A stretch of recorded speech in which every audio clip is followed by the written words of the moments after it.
Hey YouTube, it's Redox here, and today I'm going to be making a Nations Guide video for you guys. This is going to be the first part, and I'm going to be talking about the starting commanders, which starting commander is the best to choose.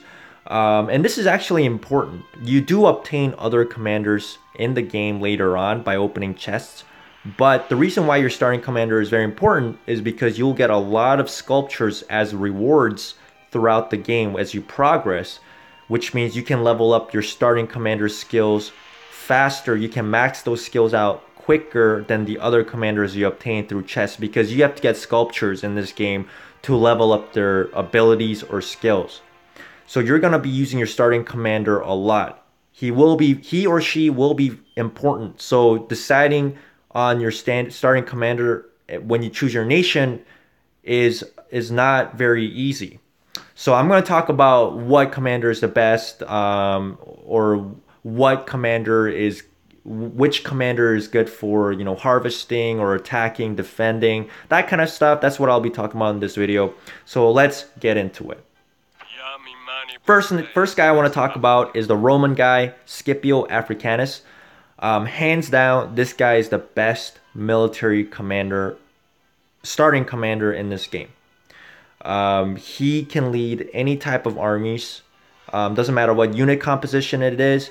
He has the ability to attack passes and cities and field larger armies due to his abilities. As an attacking military commander, he has great offensive capabilities. He can also be a good defensive general because of his counterattack ability, which is great against dealing counterattack damage when he's getting attacked by multiple armies on each side. So he can actually be a defensive commander as well. I think hands down Scipio is the best starting commander if you want a very strong commander that is great at battling other cities, passes, or battling other armies in the city or outside the city. Okay. The next guy we're going to talk about is Hermann of Germany.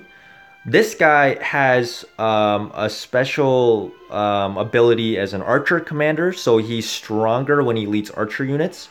I believe he's also a bit stronger when his army composition is just a full archer composition due to that archer commander ability. But his abilities are different, let's say, as opposed to Scipio. He does nuke damage. Basically, that means he'll do a large amount of damage, like a burst damage, in a short amount of time. So he might inflict like 300 or 500 damage towards the enemy army every couple seconds. That's where his strength lies. He does have stronger skills as you progress in the game. I'm not a fan of this guy. I think he's a good defensive commander, but I'm going to say Hermann is average at best. Next commander, Boudicca. Now, Boudicca is a jungler. Jungler meaning that she can deal with barbarians or barbarian forts very easily in the game. Barbarians are neutral units that you attack with your commanders to level up, get rewards. Also, she's a good attacker against sanctums or occupying holy sites. Any neutral, or maybe jungler. I believe jungler might only affect barbarians, but I've seen her do more damage sometimes to sanctums. They may have patched that up in this game, or they may change that jungler ability later on in this game. But she's definitely great against barbarians and barbarian forts and other neutral units. She also has an ability that boosts her experience gain that will level up her a lot quicker than other commanders because of her ability. She can gain experience 50% times faster. So you can level her up quickly with a secondary commander, which you can attach to her. So I would say Boudicca is actually above average, because leveling your commander quicker means you can field a larger army and you can unlock skills quicker, because each commander will unlock a skill at a certain level. So I'm going to put Boudicca as above average. She's very close to Scipio, I would say. She's a very strong commander that can train other commanders quickly. She's also a good attacker. due to her nuking ability. She does burst damage, and it does quite a bit. So I would say Boudicca is a good attacking commander. Also, she levels herself and another commander 50% faster or 40% faster. I forgot the exact number, but she gains experience more quickly than other commanders. So I do like Boudicca due to that. And I'm going to put her as above average for sure. I'm going to talk about Joan of Arc next for France. She's a great gatherer or harvester. So she is good at harvesting resources. So, you know, she's good at gathering stone, you know, food, gold, any resources on the map. She'll gather it a lot quicker. So she's kind of like the economical commander. So if you like playing more of a passive play style that's not too offensive, you don't really like attacking too much, dealing with the military stuff, Joan of Arc is great for that. She also has good defensive abilities. She has her abilities basically buffs her troops up, like defensive wise, and I think she also gives attack to certain units like cavalry and archer units. She has buff abilities that will buff her for a couple seconds, and her final ability actually reduces the whole damage taken by other units. So she's great for if you're harvesting, or if you're mining, or if you are taking resources from your enemy territory or around enemy cities.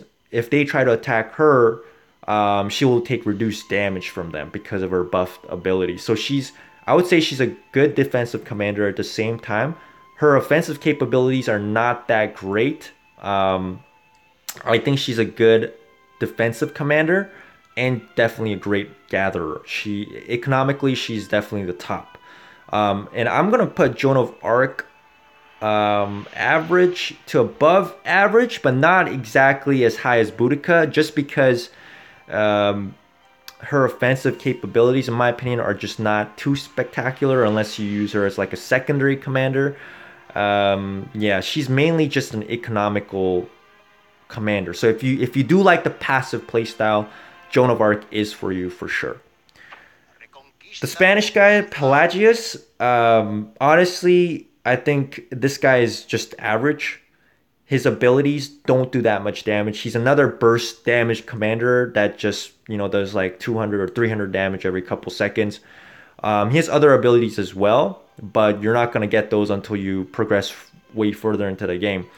But he just doesn't do enough damage. Like Hermann, I noticed when I did the damage comparisons, Hermann of Germany does more burst damage. He does more damage per second than Pelagius as well. Pelagius is supposed to be a defensive commander, I believe, as well. So he's supposed to be good at defending cities, passes, and all of that. But honestly, he's very average. I don't think he's that great offensive or defensive wise. He doesn't even play an economical role. I honestly think this guy's one of the worst starting commanders. He's just very, very average.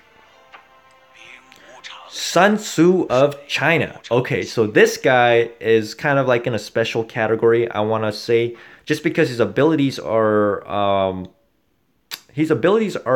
yeah, a little bit unique. Just because I think he's the only one. Oh no, there might be another legendary commander that has this ability, but he has an ability that boosts all burst damage or nuke damage by a certain percentage, and his nuke damage also attacks multiple enemies at once, and it's actually quite strong. His starting nuke damage is quite strong. This guy's a very powerful nuker.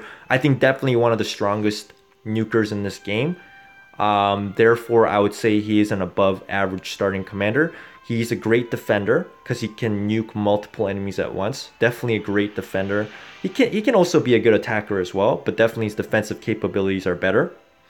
But yeah, he has that one unique ability where he can boost all nuke damage in his army and also the secondary commander's nuke damage. So overall, I think he's one of the best nuke or burst damage commanders in this game, and I'm gonna put him as above average as well.